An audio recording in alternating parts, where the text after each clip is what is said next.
Right, so we are still looking at revenue.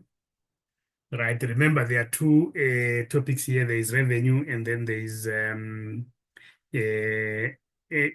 we also have groups in terms of investment in associates. I think so. Yeah, investment in associates, if I'm not wrong there. All right, so the bulk of the syllabus is basically on it's joint, I think it's joint, is it joint arrangements? What's the other topic here? Let me just check and make sure that we've got the correct thing there. Right, just to check and make sure we're on the same page.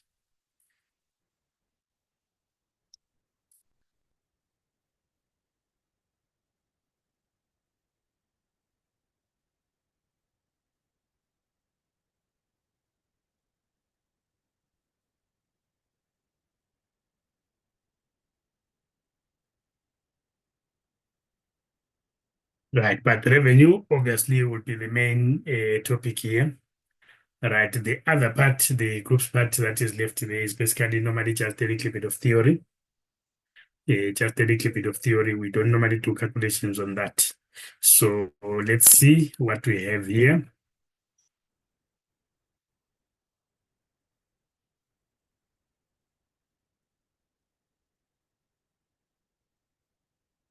Right. All right, so we want to look at that. All right, so in terms of FAC 4862, right, so we have got revenue and we have got joint arrangement. Right, joint arrangement will strictly be theory, right? It's something very easy that we can do in one lesson and we are done.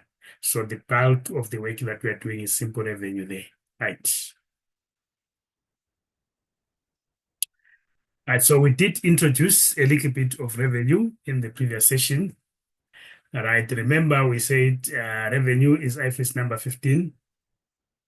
All right, then we said in order to align with the objective of the standard, all right, there is a guide that is provided by UNISA, all right, which is what we call the 5 steps, all right, to revenue recognition. So we study according to that. So we've got the 5 steps,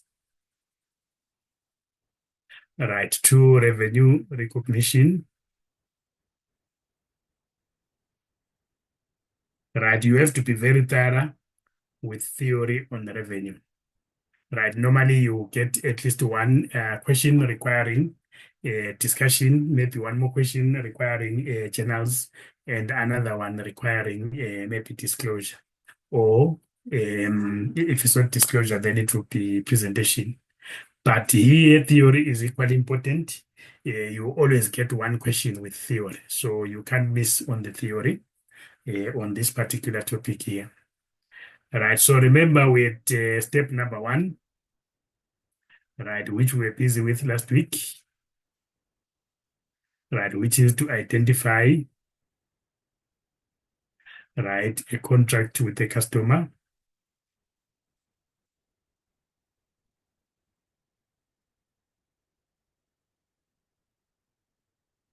Right, so we covered that one. Mostly the important part we discussed it last week is predominantly theory. Then we have identify performance obligation, which is step number 2. Right, identify performance, right, obligations, right, and then you determine transaction price. Right, you determine the transaction price. Right, then number 4, you allocate the transaction price. Right, allocate the transaction price to performance obligations. And then number 5, then you recognize revenue. Right, you recognize revenue, right, for each performance obligation. Right, for each performance obligation satisfied.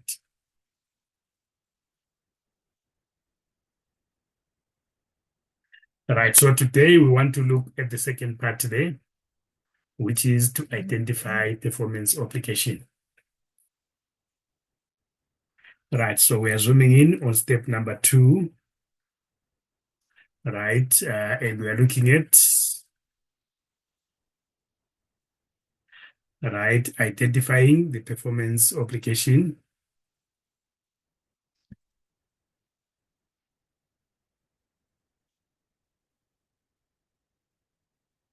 Right, identifying the performance, right, obligation. Right, remember, there are always two entities involved in a revenue transaction. Right, so remember we have the supplier, which is the selling entity, right, or the entity providing a service, right, and then we have the customer. Right, so obviously the supplier, right, promises to the customer in a contract,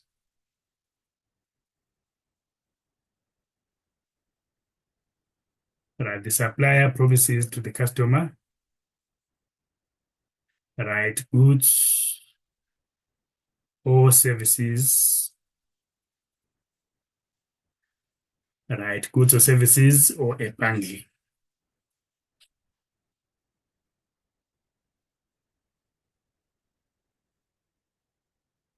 Right, so it can be a bundle of goods or services. Right, so when we talk about performance obligations, basically, right, we are saying what are the promised goods and services that are supposed to be provided by the supplier to the customer.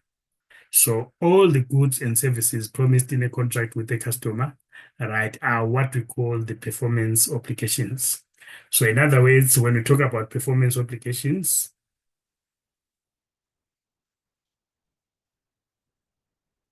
right, when we talk about performance obligations, these are goods and services. Right, these are goods and services or a bundle thereof. Right, promised.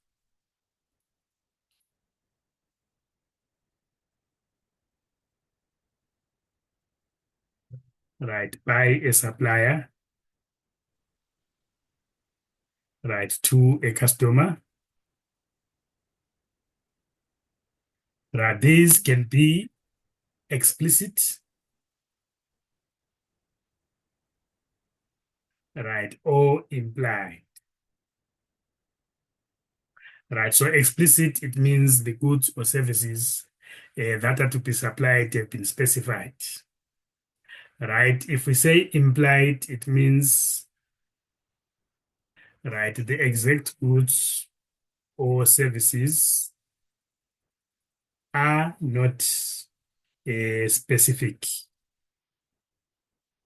or not specified, right, in the contract,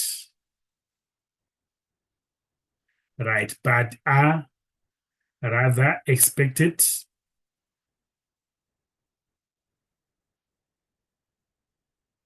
by the customer, right, through observing,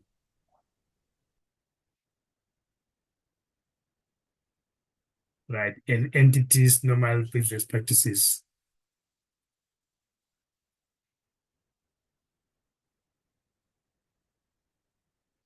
Right, so in other words, we are saying usually a contract will specify that an entity will provide 10 units of a particular good or a service. So that will be implied or it will be explicit in the contract.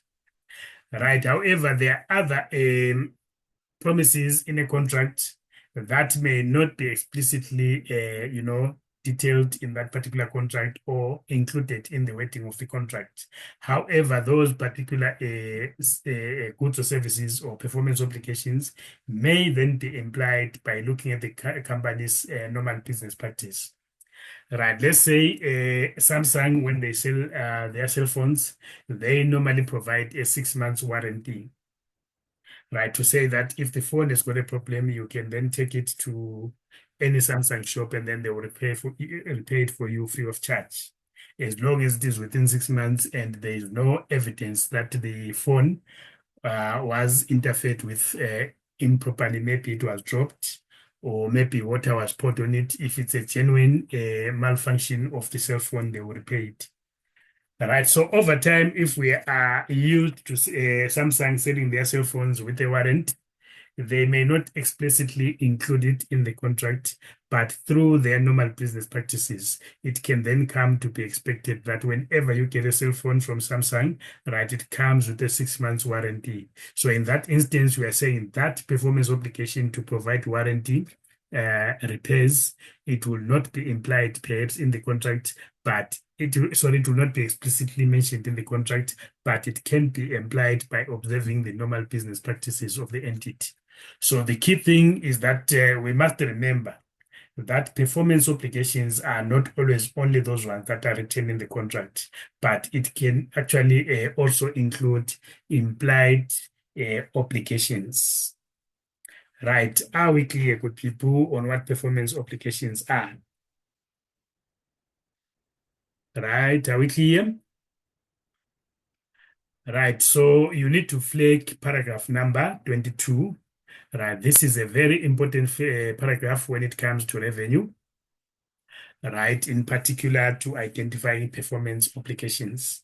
Right. Make sure you have properly flagged this part of the syllabus. I'm saying so because most questions on theory are on performance obligation, and you will need this part to answer the questions. Right. So this is what that paragraph says. I will take it from the standard. It says at the inception or at contract inception, right? At contract inception, right? An entity shall recognize or shall assess, right, the goods, right, or services promised in a contract, right, goods or services promised in a contract, right, and shall identify,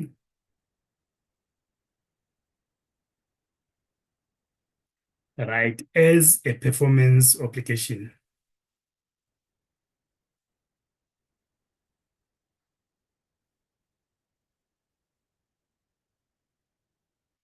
Right, each promise, right, to transfer to the customer,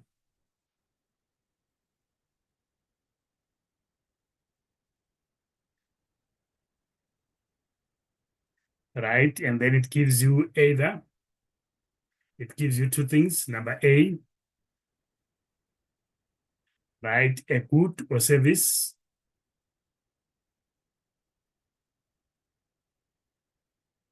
right, that is distinct, right, it can be a bundle,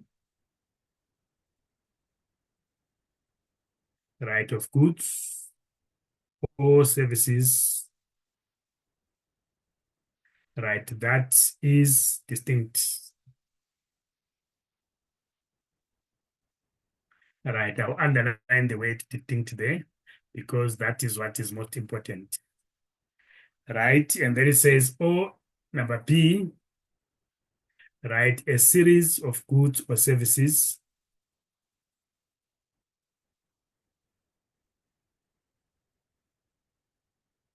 right, or a bundle,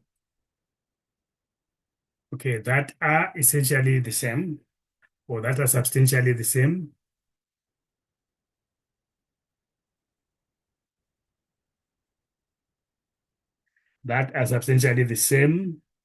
and have the same pattern of transfer to the customer.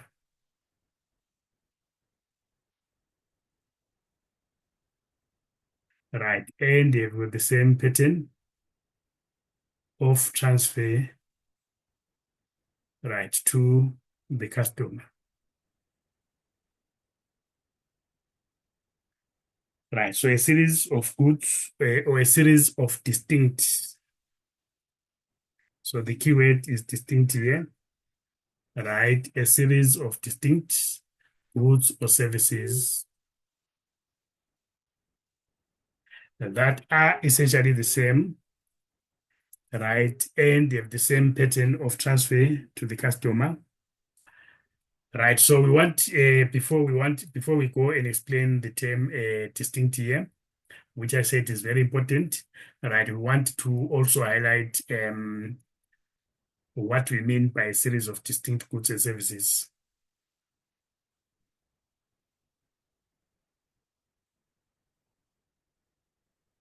Right, so we want to talk about a series of distinct goods and services.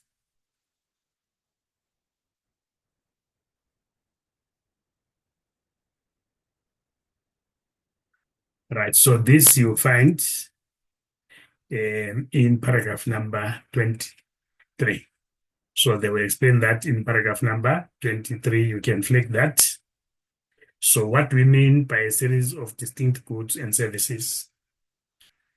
Right, I will explain the term distinct, but I'll give you an understanding of what we mean by a series of distinct goods and services. Okay, yeah, I made a mistake.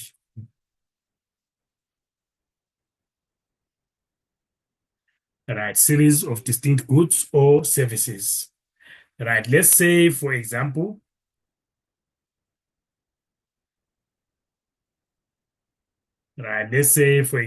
I'm providing accounting services.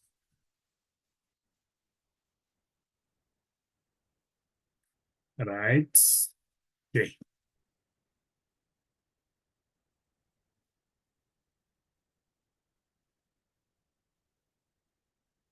Right, or I'm providing, for example, say tutoring services, and then we agree that I'm going to provide on a monthly basis, right, 4 classes,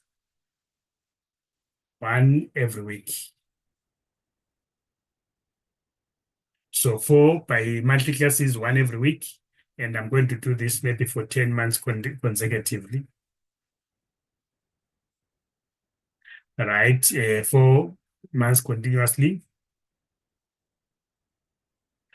Right, so we are saying that I am providing 4 classes per month. But when we look at this contract here, it is to provide a series of services that are essentially the same. Right, the service that I'm providing is tutoring. So therefore, I may enter with you into different contracts on a month-to-month basis, or I sign a contract with you to provide one contract, and then you sign on a month-to-month basis. Maybe it's a long-term contract, yes, but each contract gives you services for the month of January, services for the month of February, right up to the 10th month. So we have got 10 different contracts, but essentially we're saying what I'm providing in those contracts are services that are basically a series of the same product being provided the same way. So that's a series of goods or services that are substantially the same. So the first thing is that it's a series of goods and services that are substantially the same. Right, then we are saying these goods and services that are substantially the same, for them to be a series of goods and services and to be treated as basically one contract, as the same contract, we won't be separating them. Right, that particular contract, all 10 of those contracts, for them to be treated as one performance obligation, there are 2 requirements besides that they must be a series of the same goods or services. Number one, we are saying that this must be a performance obligation. Right, this must be a performance obligation satisfied over time. Right, when you are providing a good or a service, right, you can either provide it when you talk about certification, right, of a good or service to a customer. It can be done over time. It can be done at a point in time.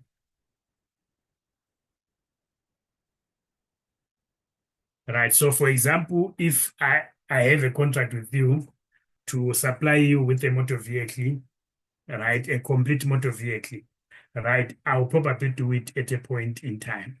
Maybe we agree that I provide the vehicle on the 17th of February, right, at a particular point. So therefore, the time of supply, which is when I satisfy the performance obligation, is a specified time period.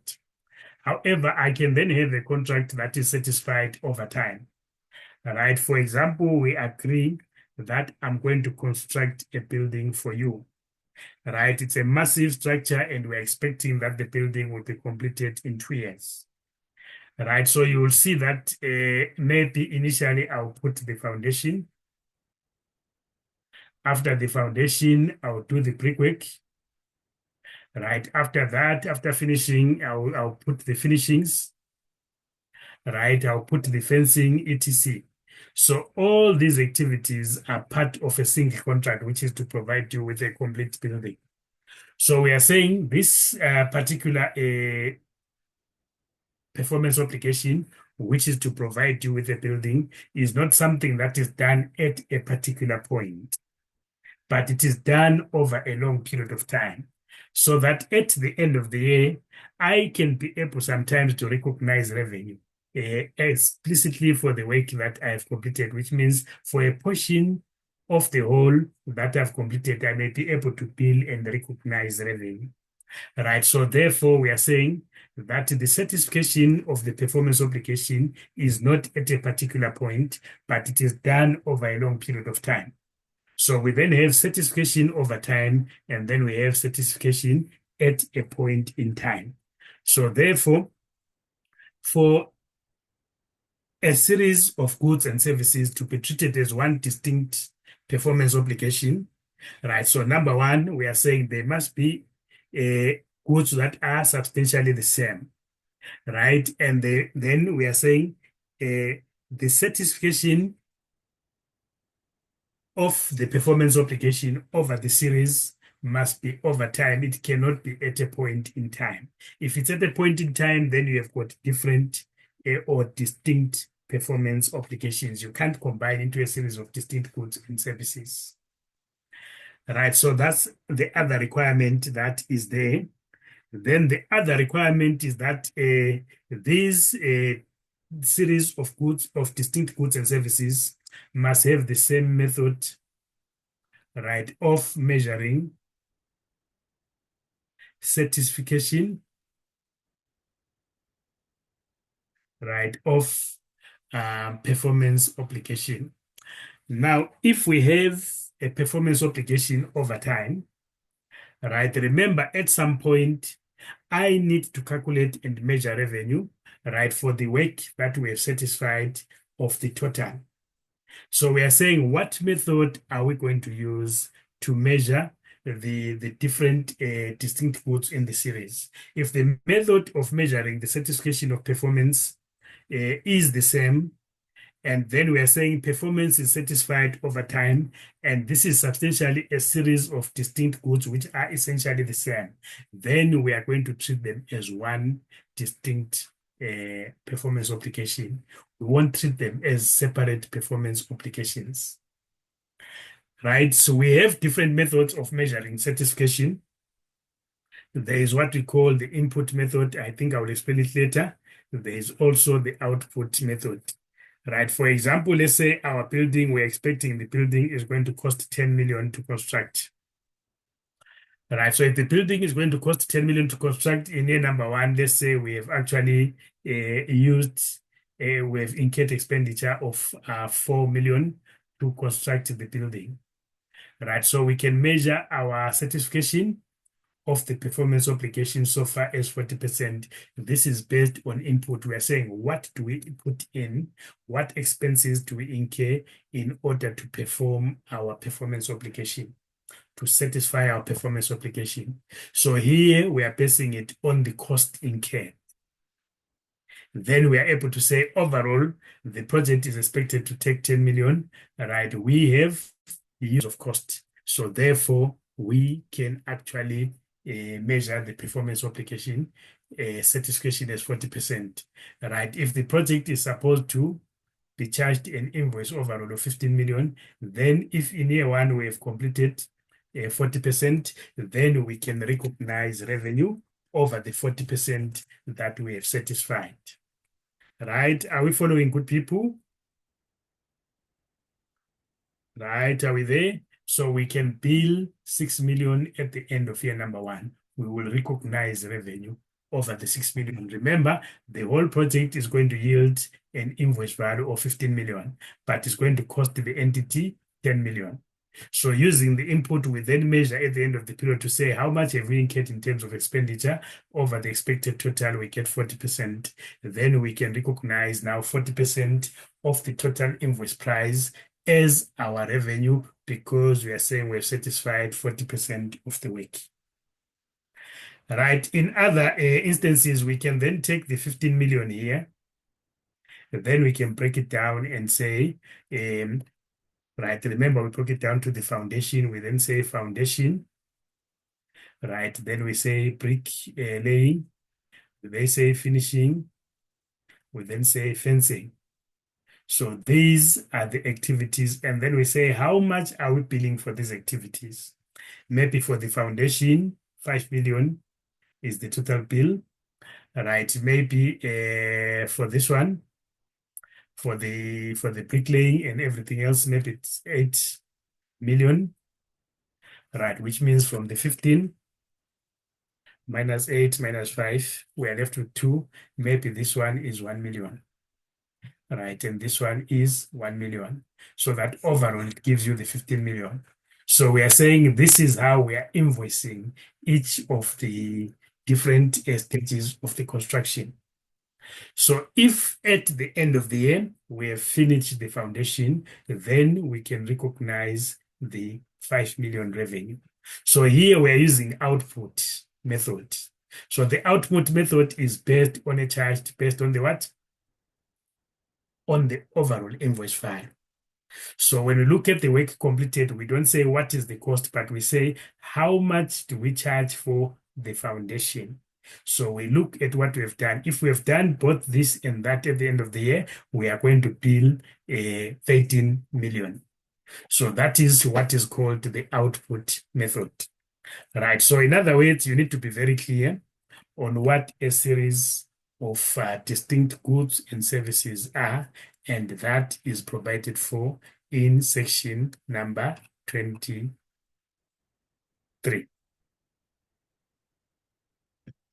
Right, that is provided for in section number 23. That where are my notes now? I can't find my notes. Right, I was here. Right, so a series of distinct goods and services. Right, so remember we said paragraph number 23, and please note when I say paragraph number 23 and I mention it, it's a very important part of the syllabus. You must flag it. When you flag it, you must write series of distinct goods and services so that in an exam, when the question comes on this and you don't know it by head, you simply go to the standard and you are able to pick out the information that is needed. Right, so section number 23, right, will then require that the following, right, be met. I won't write it as per the standard. We won't finish. I'll just paraphrase there. So here I'm paraphrasing, please. Right, so this is the distinct goods, right, are a performance obligation,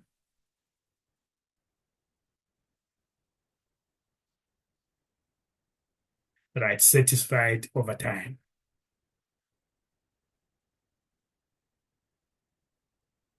Right, same measure, right, of performance or of satisfaction,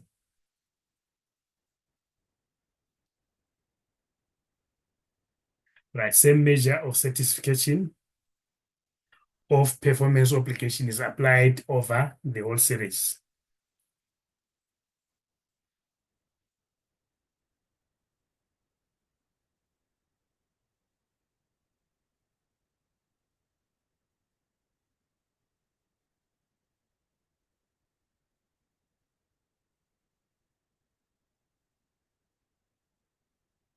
Right, so both these should be satisfied.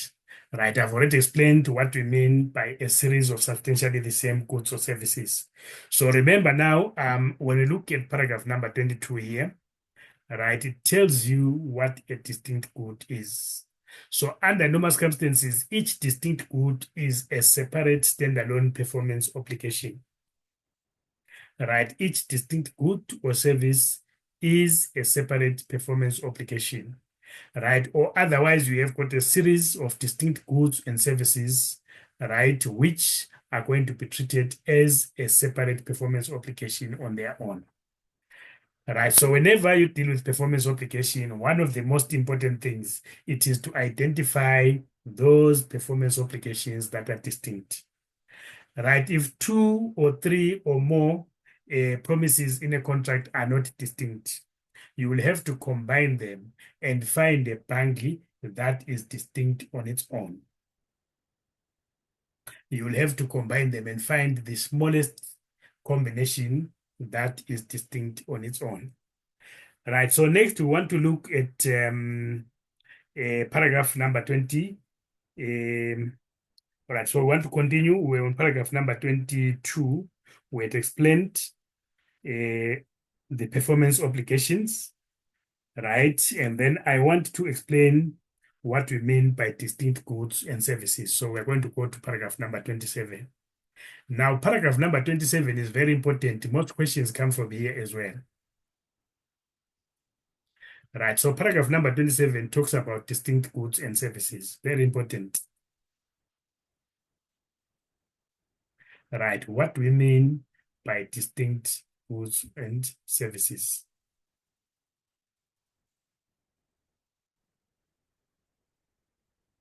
Right, remember, if a good or service is not distinct, then you must combine it with other goods and services until you find a bundle that is distinct. Right, so paragraph number 27 is then broken into two parts. Okay, right, so here we're saying a good or service,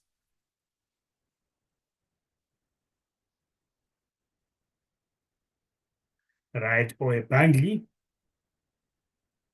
right, is distinct. I am not reading from the standard, I'm paraphrasing. Right, a good or service is distinct if both the following are met.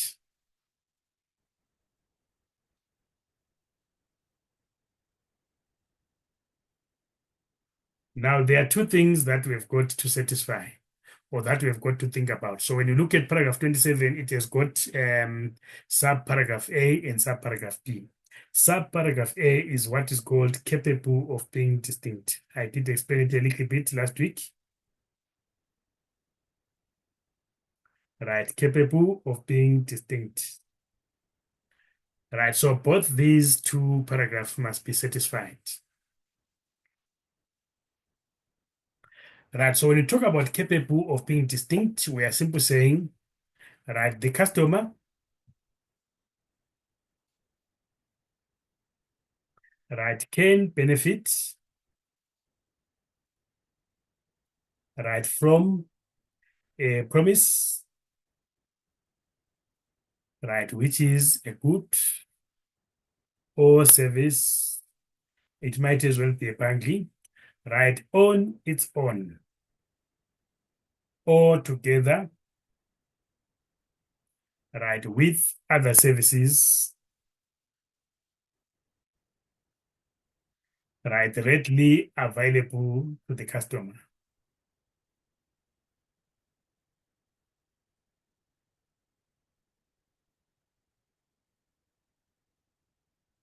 So the good or service has got to have the potential to be distinct.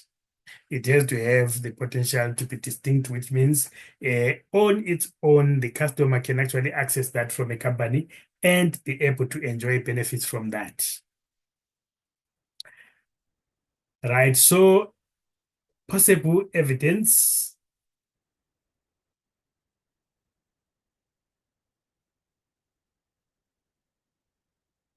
right, that a promise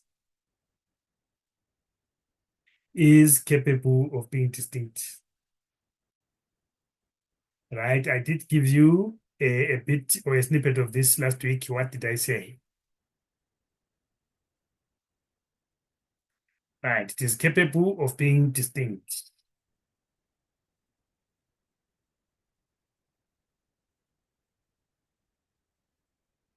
Right, what can give you evidence? Right, number one, right, entity regularly, right, sells the promised good, right, or service, right, as a standalone, right, normally evidenced, right, by availability of a standalone price.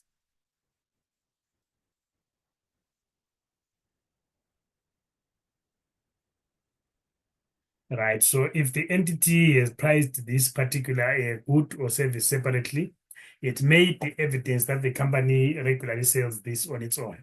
So you can't sell something on its own which a customer cannot enjoy uh, on its own or in combination with other goods or services that are readily available.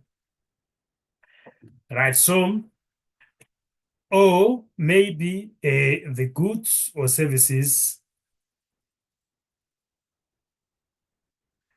right, needed to enjoy what a customer is acquiring.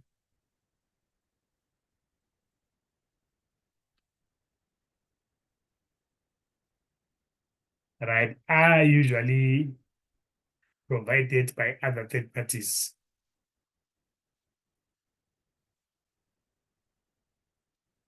Right, so that's a good thing also. If I'm buying something from a company, but I need other things to work with it. For example, if I buy a PS4, I need to connect a PS4 to a TV.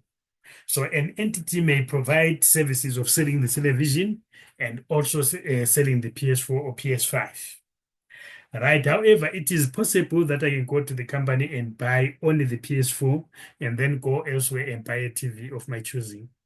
So again, it shows that the product that is being sold is capable of being distinct because I can buy the PS4 on its own from the company, and which means it is being sold as a standalone. So therefore, it's a separate performance obligation on its own. It can also be sold with a television, of which the television, I can also buy the television here and buy a PS4 somewhere else. So those may be two separate what? Performance obligation. The difference is when someone is supplying a TV, which goes with a special gaming console, so that the game console and the TV cannot be separated. I cannot use a TV from another supplier. I cannot use a game console from another supplier on the television. If you are buying, you buy both. That's how they work. If that is the case, then it means the two are not separate performance obligations. You have to put them together as a bundle, and the performance obligation will be a bundle of a television set and a game console in that instance. So this is how we'll be looking at things. Right. Another thing we are saying that the customer, right, is already in possession,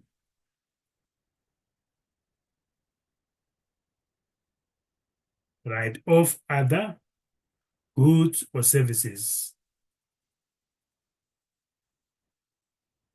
right, required to benefit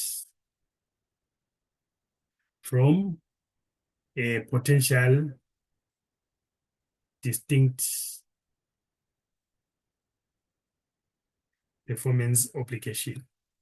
So let's say the supplier provides a television set and PS4.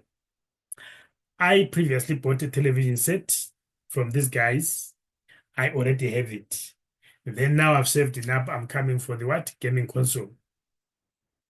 right? So I can now access the gaming console on its own, and I'll be able to benefit from it because I already accessed the television a long time ago and I have it. So therefore, it means in that instance, the gaming console that I'm coming now to buy is a separate performance application. And it is capable of being distinct within this particular contract. It is capable of being distinct. Right. Then if you want to know what a benefit is, right, what it is when you say what is to benefit, right? What do we mean by benefit? Right. What is meant by benefiting, right, from good or service?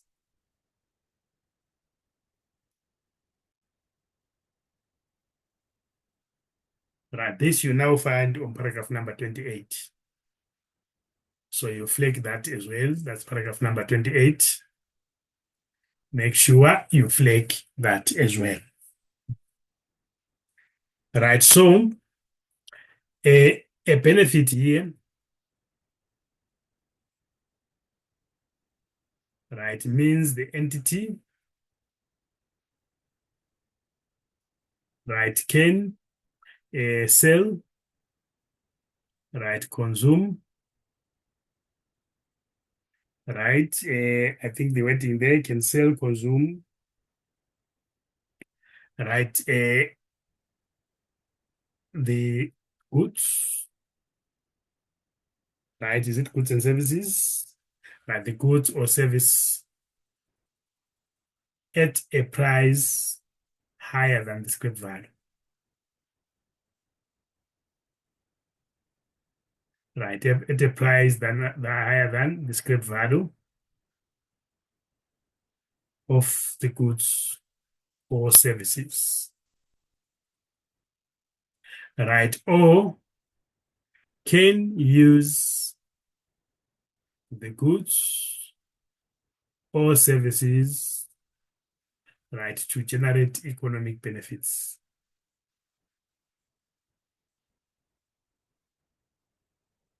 Right, to generate economic benefits.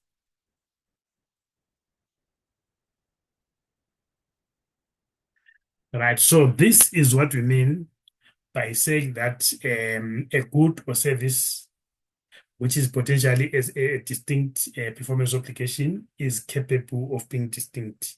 The customer can benefit from the promise, right, on its own or together with other services readily available to the customer. Right, what is the potential evidence that you look for in a question? Right, is there a distinct or a separate selling price for the goods or the product, what we call a standalone price? If that is there, together with other information that you may have, may be independent, may be, evidence of capable of being distinct. Right, we are saying, does the customer already have the other goods or services needed to benefit from the goods and services that is the subject of the inquiry? Right? If they have the goods and services that they have already acquired that they need, again, it's evidence of a potential being a distinct good or service.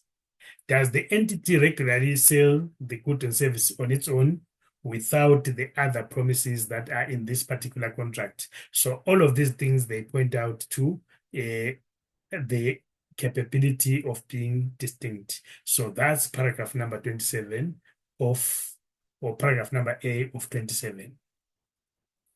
Right, you would also need to satisfy paragraph number B, which is also very important. Right, so this one is that the promised goods are distinct,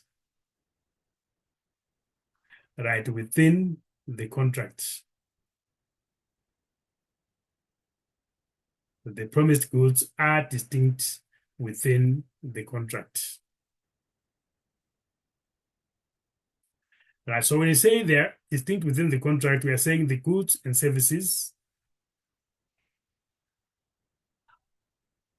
right? The goods and services, right, promised, right, can be transferred to the customer, right, can be transferred to the customer, right, separate from the other promises in the contract.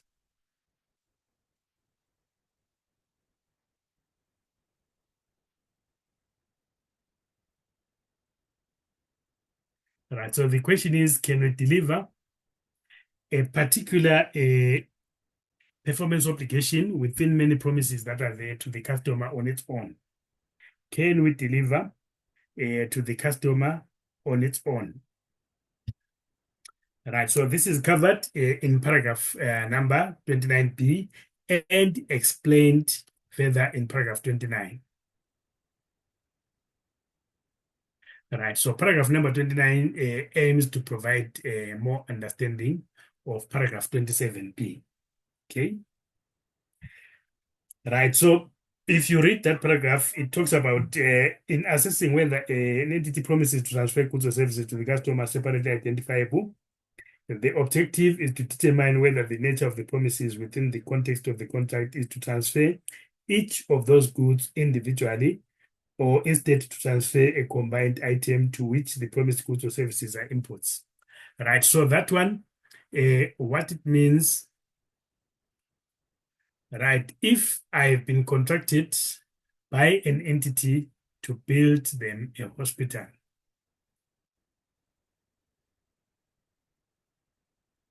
right, a hospital, it may include buildings, right, it may include building work, it may include potentially constructing state-of-the-art theater,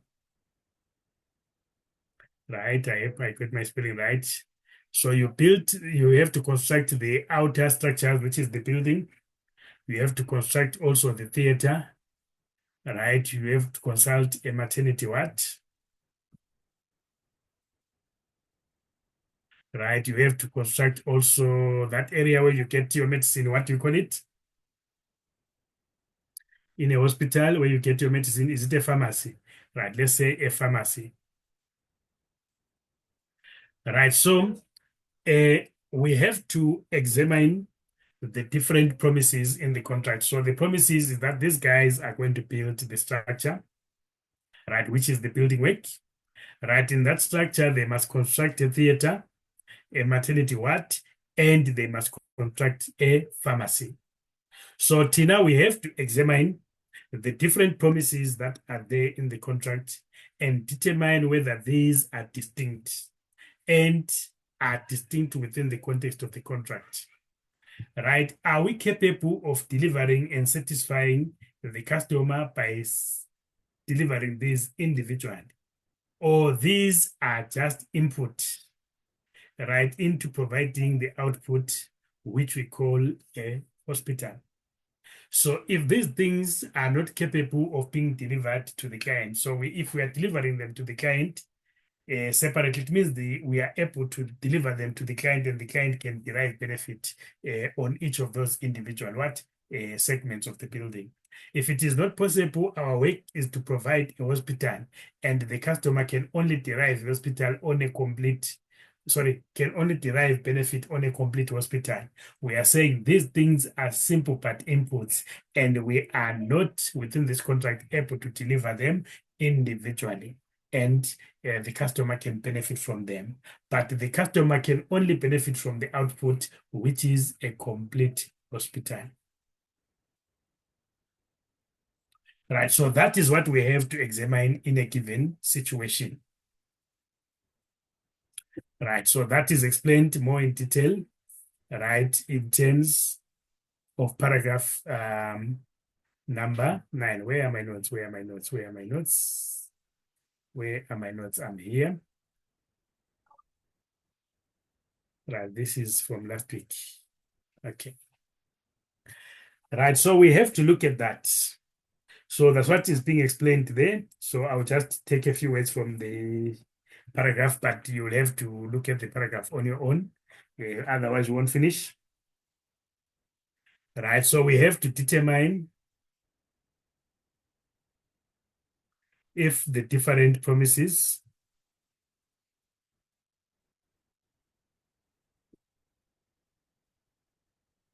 right are inputs right into a combined output.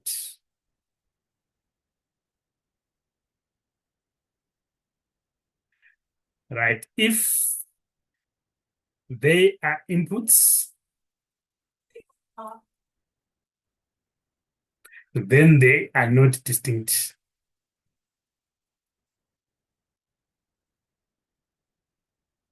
Right, as they fail, right, paragraph B,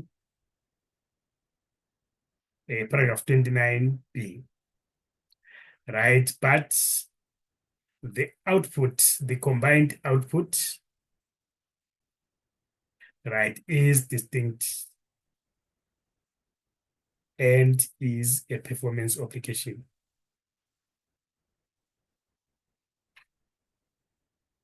So the performance obligation will therefore be recognized as the hospital, not the individual items.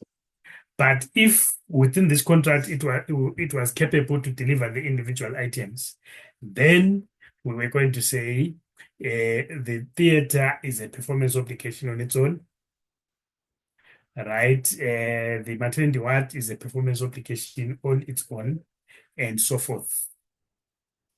Right, then they continue now on paragraph number 29. They give you examples of when um, promises in a contract are not distinct. Right, so the following,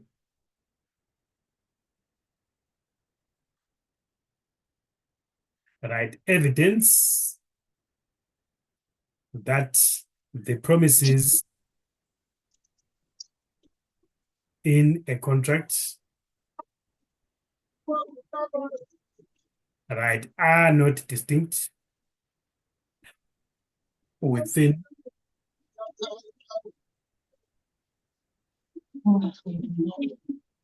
the context of contracts. Right.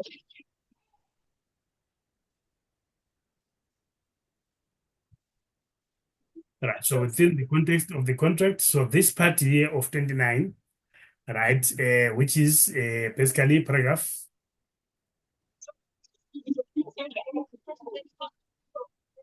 right, 29, and then you have A, B, and C. You must flag that. Very important. You are likely to refer to that when you're answering questions.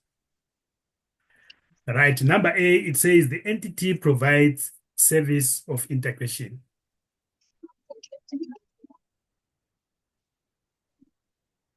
Right, the entity provides service of integration, right? Oo, The, sinunod po na wala akong magkandala. right, please mute, thank you.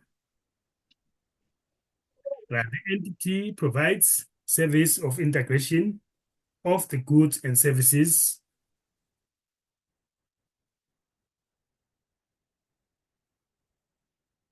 right, as input into a combined output. Right, so I use my own words there just to not write everything. It's a very long paragraph. Right, and then number B, one or more of the services significantly modifies,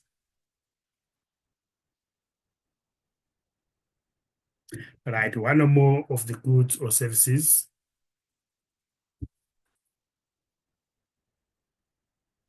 right, significantly modifies, right, or customizes, right, the other goods or services.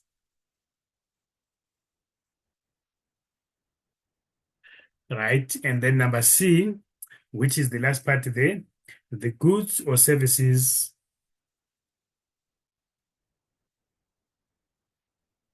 right, are highly integrated,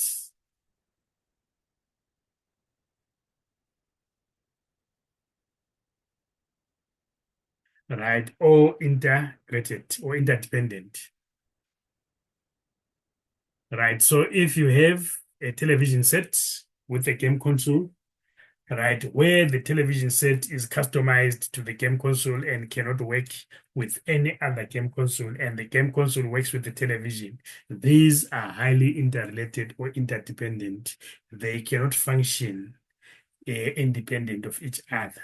So therefore, the two will be a bundle which represents a distinct performance obligation if paragraph number A is also satisfied. Right, so you need to be very clear on that. Paragraph number 29, when you deal with performance obligations. And then from there, you also look at paragraph number 31, right? And then I think you can, yeah, we're almost done. So for you, as part of your research, you look at paragraph number 31, right up to paragraph number 45. Right, remember this is IFRS number 15. So paragraph number 31 will be talking about certification performance obligation.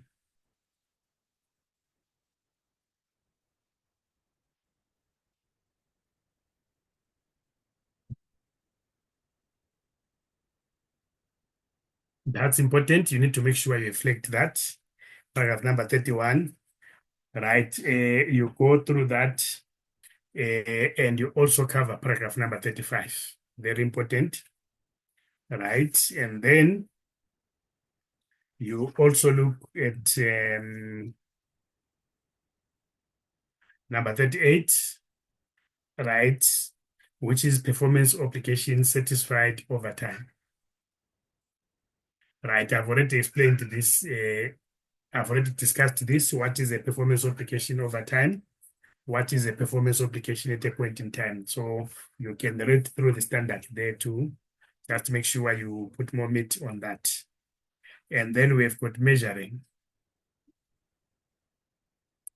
Right, certification of performance obligation over time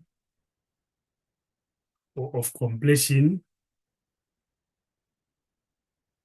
of performance obligation over time.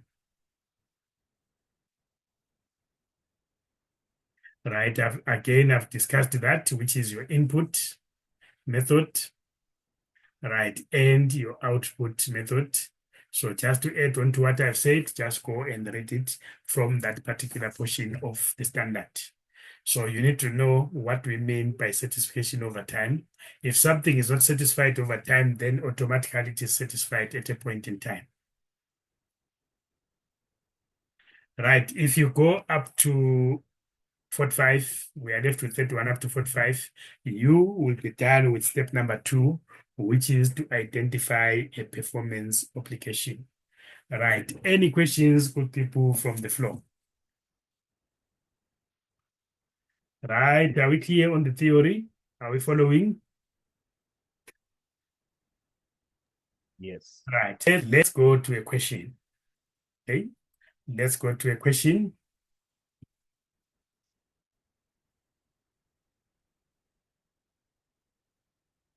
Right, where is my question?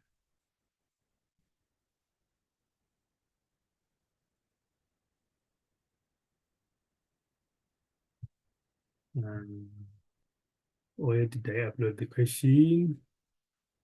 Not this one, that was from last week.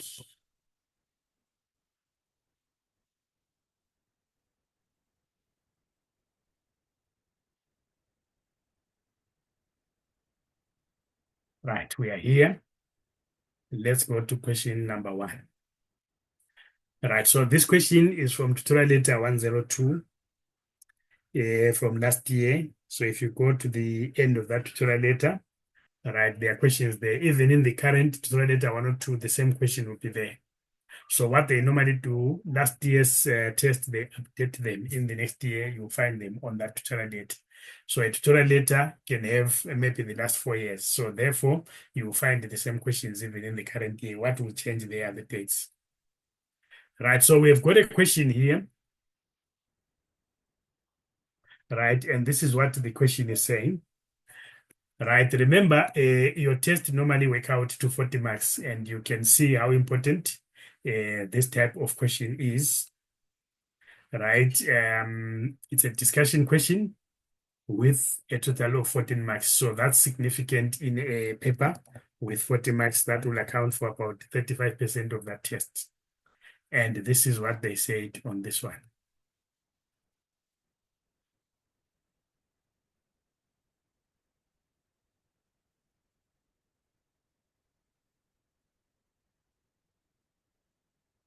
Right, it says here, prepare a memorandum to the senior managers wherein you identify and discuss whether the training service and the warrant promised in the contract between Brick for You Limited and Mr. Cortese give rise to a separate performance obligation, right, in terms of IFRS number 15.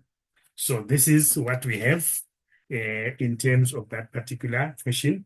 So I have my standard in front of me, right, so that when I answer, I can refer to important things there, especially paragraph number 22, paragraph number 27. That's what I will refer on. Right, so this is 14 marks in total. Right, let's see what the question says. Tutorial data 102, and we're looking at question number 4. Right, I want to look at part number 2. This is where the question is. Right, part number 2 says, now Bricks for You Limited, a manufacturing company, entered into a contract with Mr. Cortez to sell new brick molding machine, which is used to make cement paving bricks. Now, the contract also provides Mr. Cortez with a warrant included in the purchase price of the machine. Now, the warrant assures Mr. Cortez that the machine complies with agreed upon specifications and will operate as specified for 12 months from the date of purchase. Mr. Cortez does not have the option to purchase the warrant separately, and Bricks is required by law to provide a warrant on all bricks molding machines. Here, there are two promises that the company is actually supposed to supply. Number one, there is the machine, the new brick molding machine, and number two is the warrant that goes with the machine. So we need to identify whether these two are separate performance obligations or they are simple one performance obligation. That's what the question wants us to answer. Right, but then we can go also and read on the other item. It says that the contracts with Mr. Cortez also provides him with the right to receive training services regarding the use of the machine at no additional cost. Right, so besides the machine, we also have the training services, right, that the supplier must provide at no additional cost. Now, Bricks regularly sells, right, Bricks regularly sells machines without the training services to customers who have the necessary skills to operate the machines. However, customers have the option to purchase these training services separately. Now, Bricks requires your assistance to identify whether the training services and the warrant in the contract with Mr. Cortez are separate performance obligations in accordance with IFRS 15 revenue from contracts with customers. So that is the question, 15 marks. That should be a fairly easy 15 marks to get. Right, so the question is, let's read again. Right, prepare a memorandum to the senior manager wherein you identify and discuss whether the training service, the warrant promised in the contract between Bricks for You Limited and Mr. Cortez gives rise to performance obligations in terms of IFRS 15. Right, so to answer that, remember we are supposed to do a memo. So you can write a memorandum here.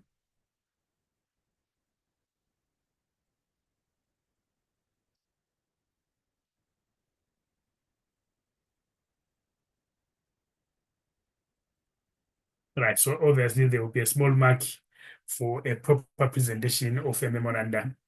So you need to say to, right, who are we addressing the memorandum to? We are told in the question, right, to address this to the senior manager, right? So you will say senior manager,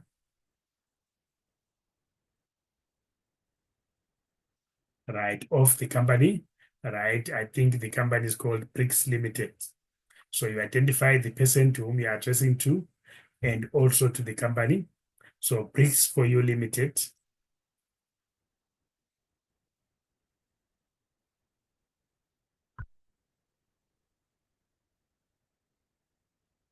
Right, then you say from,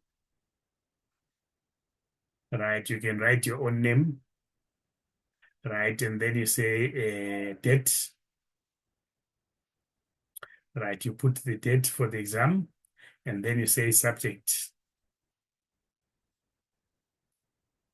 So this is how we present a memo, right? Then you say identification of performance obligation.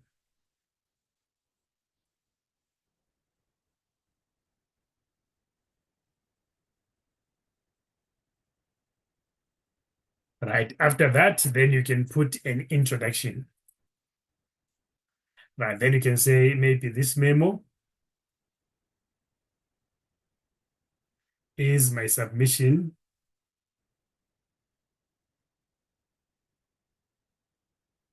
right to the inquiry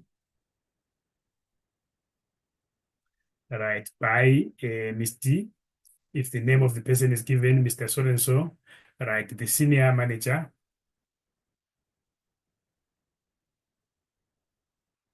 right, of B Limited. So you write the company in full. Right, then you can say, see my submissions below.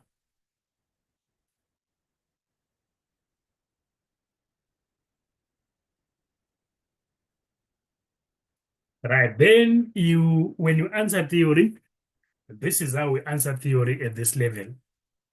First, you must show that you understand what the standard says with regard to a particular situation. So you need to quote the standard. This is where now your standard comes in. I need you to be having your standard here in front of you. So you can actually quote the standard. Then after that, you need to link what information is in the standard with the relevant portion of the case study, and then you need to conclude. So therefore, we can then say, right, according to IFRS number 15,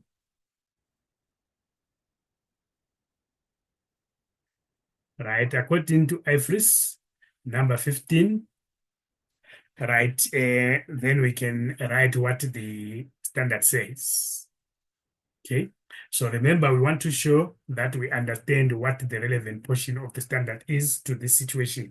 It is IFRS number 15, which talks about, which introduces the performance obligation, identifying performance obligation. Right, then you can quote directly from the standard and say at the contract inception or at contract inception, right, at a contract inception, right, an entity shall identify,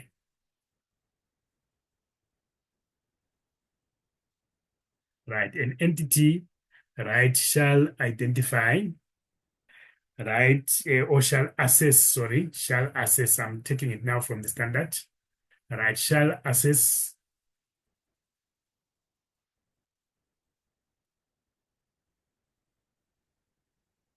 right, the promised goods and services, right, the promised goods or services, right, or bundling,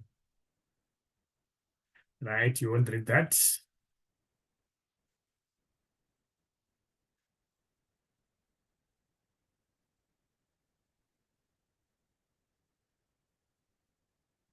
right, and shall identify, right, and shall identify a performance obligation for each,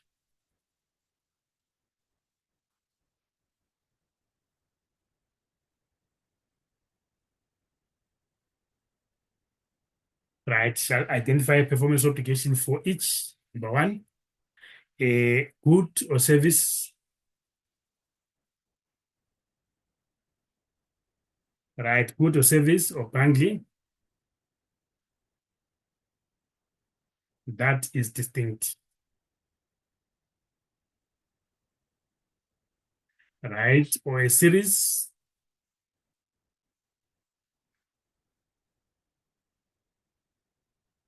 right, of goods or services or bundle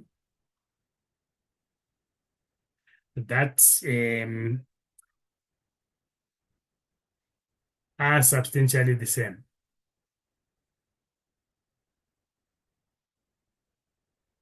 and have the same pattern of transfer to the customer.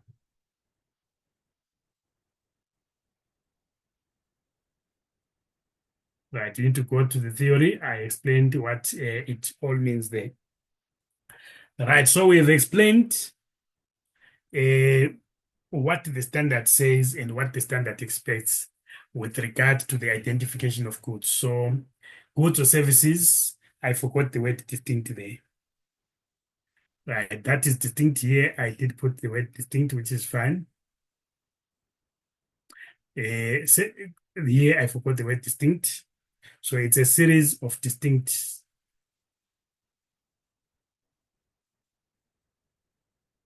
right, goods or services that are substantially the same and have the same pattern of transfer to the customer. Right, so we have indicated that. Right, but we need to explain further and say, according to paragraph number 27. So now we go to paragraph number 27. Right, then we say, according to paragraph number 27,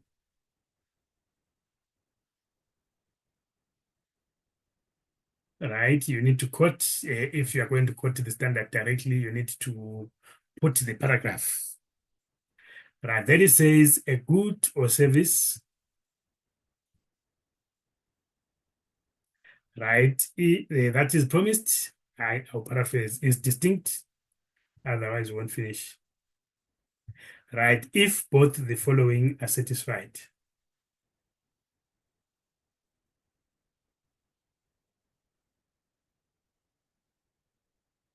Right, number A, right, capable of being distinct.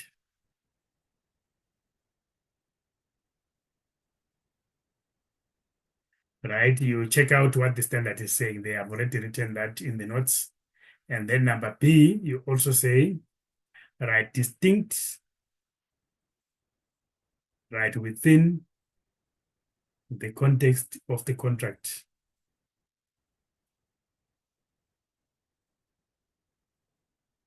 Right, again, you can check out exactly what the standard says. Remember, capable of being distinct, we're saying the customer is able to benefit from the promised good or service on its own or together with other goods readily available to the customer.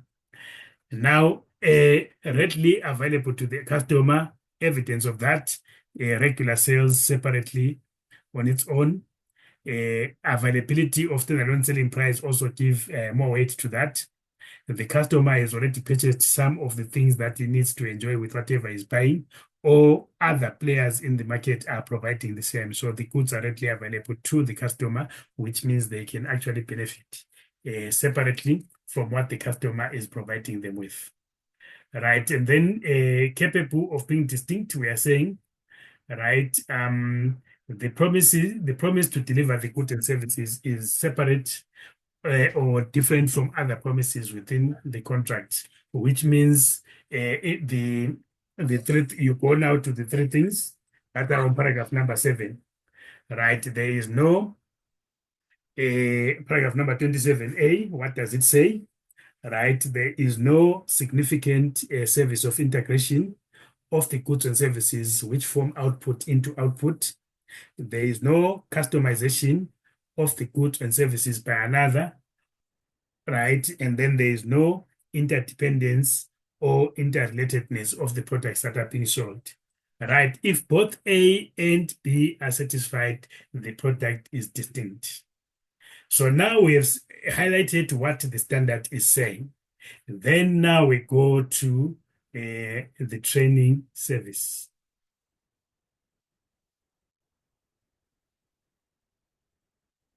Right, so we need to satisfy whether the training services are distinct from the bricks machine.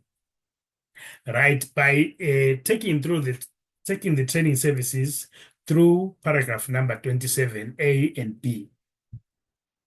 If it satisfies both A and B, then the training service is distinct from the bricks.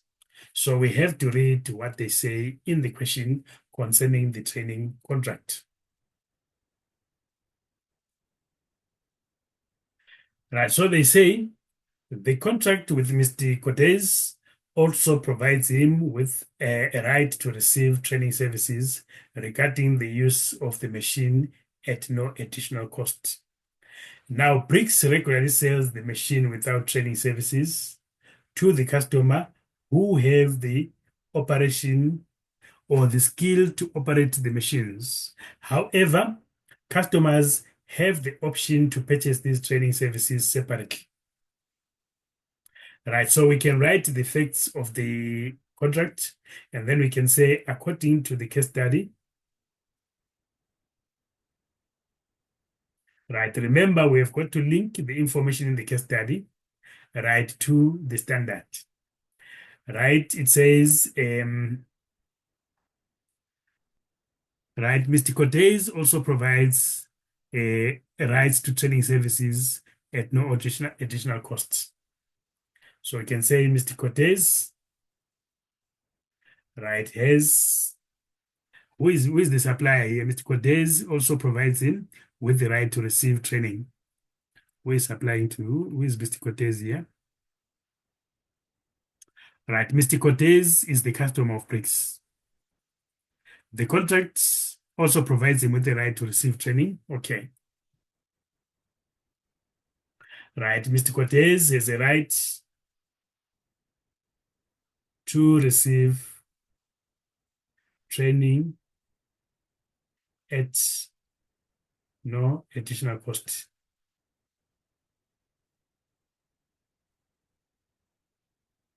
Right, what are the other facts concerning the contract?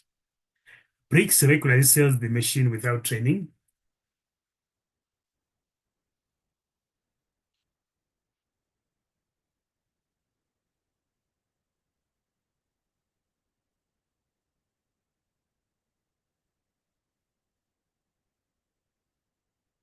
Right, so without training.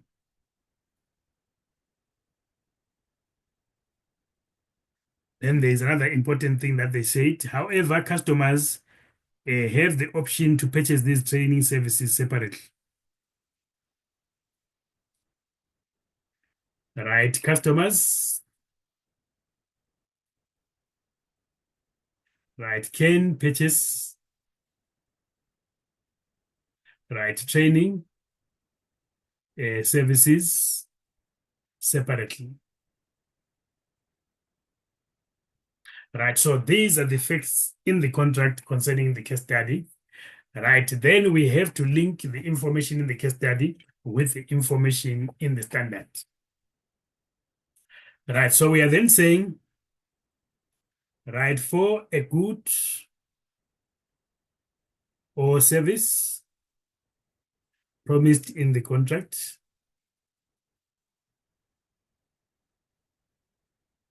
right, to be distinct,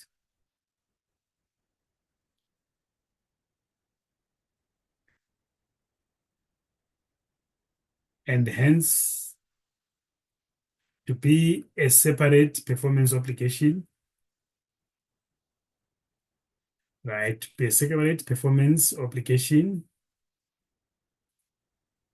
right, it has to satisfy both paragraph 27, A and B. Right, then we look at paragraph number A, which is capable of being distinct. We have already defined what capable of being distinct is, right? We would have already highlighted it at the top there. But we need to check this and satisfy if this is the case. So this is paragraph number 27A. So you say paragraph A, right? Paragraph number 27A. Then we highlight if this does satisfy paragraph number 27A. My question to you is, what do you think? Is this capable of being distinct or not? It is. Right? I'm 100% agreeing to that. And what would be the reason, by the way? It has a standalone price. Right? It has a standalone price, right? So you need to highlight that. Okay? Right? So we can say bricks regularly fills the machine without, right? Training services, right? Training services, right, can be bought, right, separately from the machine.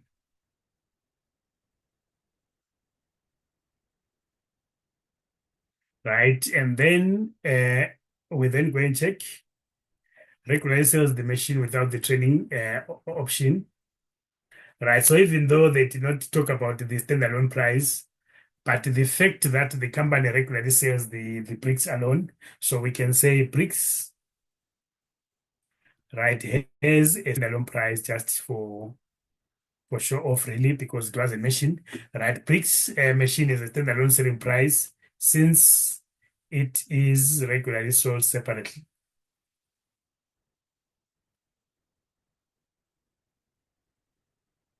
Right, then we can conclude and say section number 27A is fully satisfied.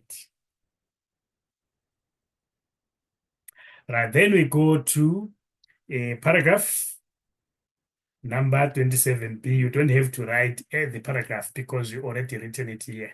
Remember, I said I don't want to waste time and be writing it because it's the standard, but you would have already written that in the exam. So don't write it again. And then we say distinct, right, within the context of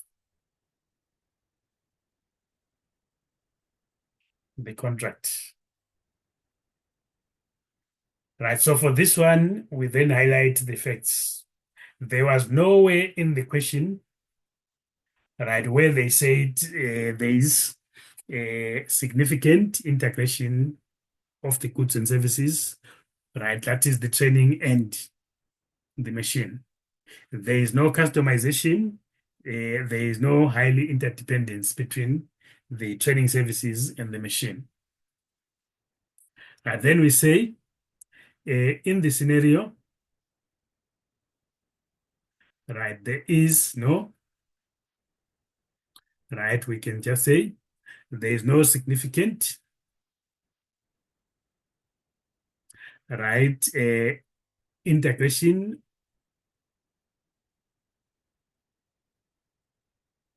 of training, right, and the machine. So you can wait it better. I'm just saving time. Right, then the training services, right, do not modify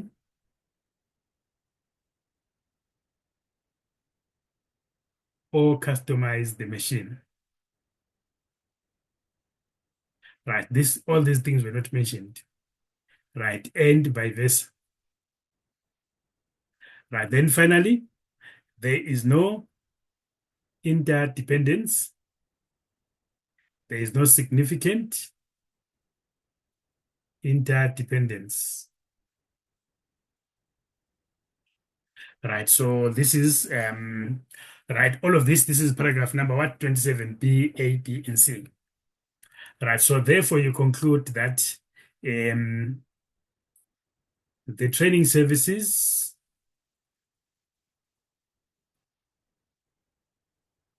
right, are distinct, right, within the context of the contract. Right, so since both requirements of IFRS number 15, paragraph 27, A and B are satisfied. Right, the trading services and the machine are individual performance obligations. Right, are individual and distinct performance obligations. Right, you are done with the trading service. Any questions on how you answer that, good people? Are you following? So you have to have a way of answering theory that earns you marks. Right, the first thing that you do, right, what is the section of the standard that talks to the question that you want to answer? What does it say? So you have to understand, you have to highlight that you understand what the standard is saying concerning this theory. After that, you must then go and link the information in the case study to the standard. Then you must conclude. That is how you earn all the marks. It is very much easy to have understanding of what the standard is saying, but fail to structure the answer and not earn marks at this level. So you need to have a way of answering the question that earns you marks, and this is how you do it. Are we following, good people? Right, on all theory right across the syllabus, that's how you answer theory. What does the standard say? What is the case study saying? What are your conclusions? That's where you earn the marks. You get marks for quoting the standard, you get marks for highlighting the important information in the case study, and then you get marks for the correct conclusion. Right, we are not finished. Right, then we go to the warrant. Let's go to the warrant. Let's read and see what it says. Right, when we go to the warrant, here is what it says concerning the warrant. Bricks for you, a manufacturing company entered into a contract with Ms. Cordes, right, to sell a brick molding machine, which is used to make cement paving. The contract also provides Mr. Cordes with a warrant included in the purchase price of the machine.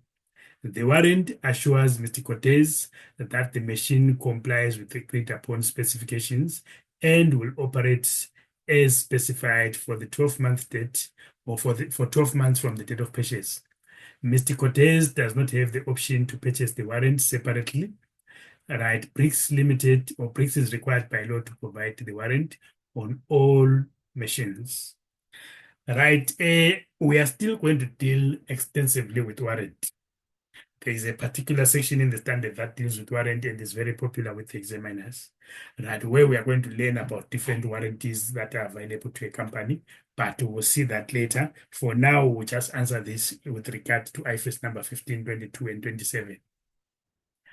Right, so we need to link this to the standard. Right, but first let's look at the scenario. Right, according to the scenario, or according to the case study, right, Mr. Cordes is entitled, right, is entitled to an assurance warranty.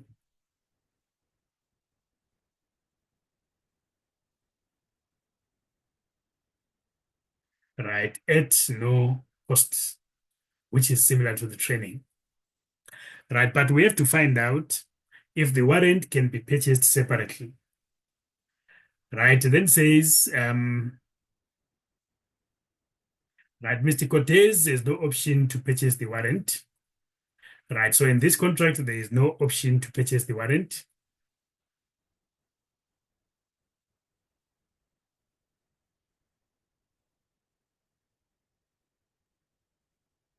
which means no standalone price. Are we clear about that, good people? Right, then we go to the warrant. Right, what else did they tell us? Right, there was a mention that BRICS is required by law to provide the warrant.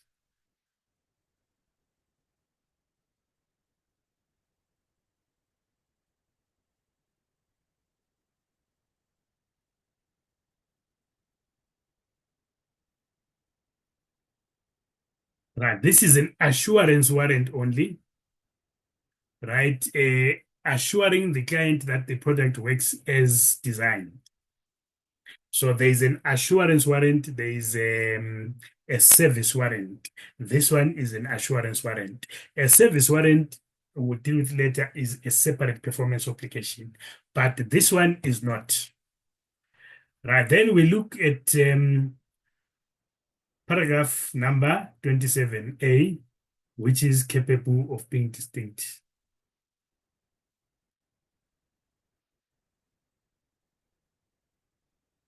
Right, I don't have to write that, but I can explain.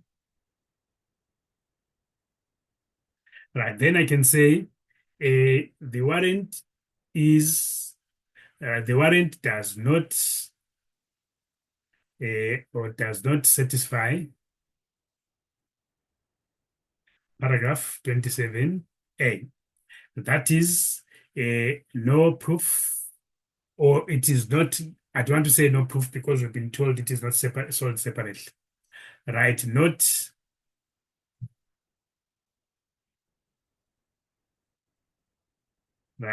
sold separately.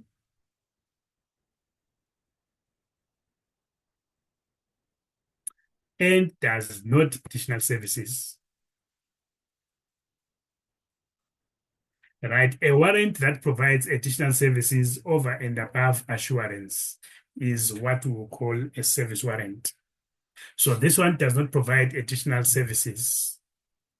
Right, so we know that if it cannot be sold separately, it does not have a separate selling price, then it is not capable of being distinct.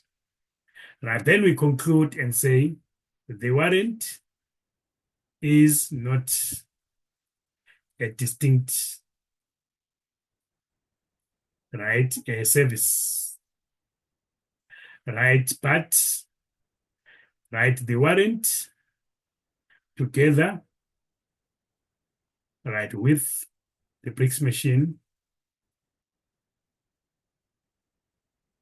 are a bundle of distinct,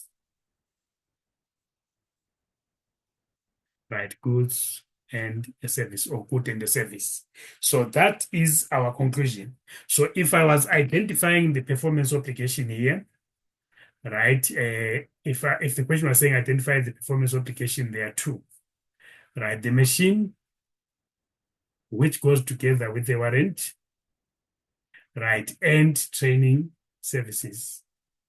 What is the significance of unbundling these two, of having two performance applications like this, right? If I have provided the machine up to year end, right, I can recognize revenue for the machine.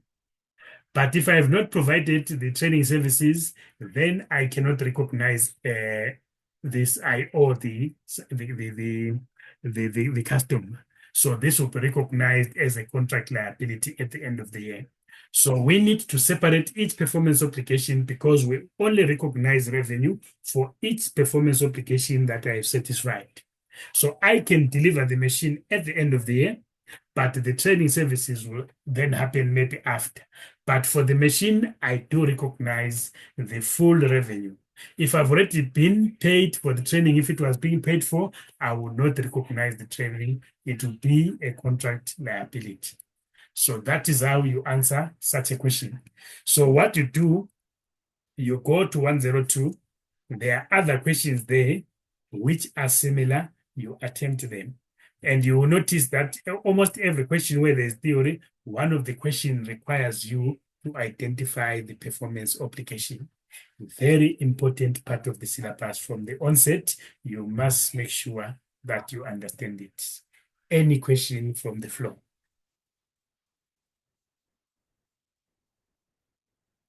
Right, are we following? Are we getting somewhere?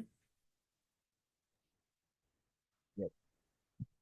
Right, wonderful. So let's hold it here for today. We'll try and meet again during the week.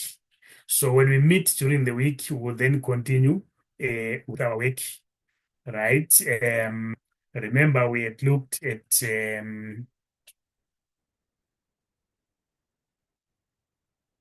right performance. Now we want to look at determining the transaction price. Right, so determining the transaction price. Right, usually determining the transaction price going forward, you likely have calculations and therefore you will likely be doing journals. The first two parts, which is identify the contract, identify the performance obligation, that's theory. After that, now you incorporate calculations, right? There is a lot of work. We haven't scratched the surface on revenue. It's a very, very long syllabus. We have just done the introduction part, the theoretical part. So when we meet, let's start to look at the calculations and we'll take it from there. Thank you. See you when I see you. Thank you. Thank you.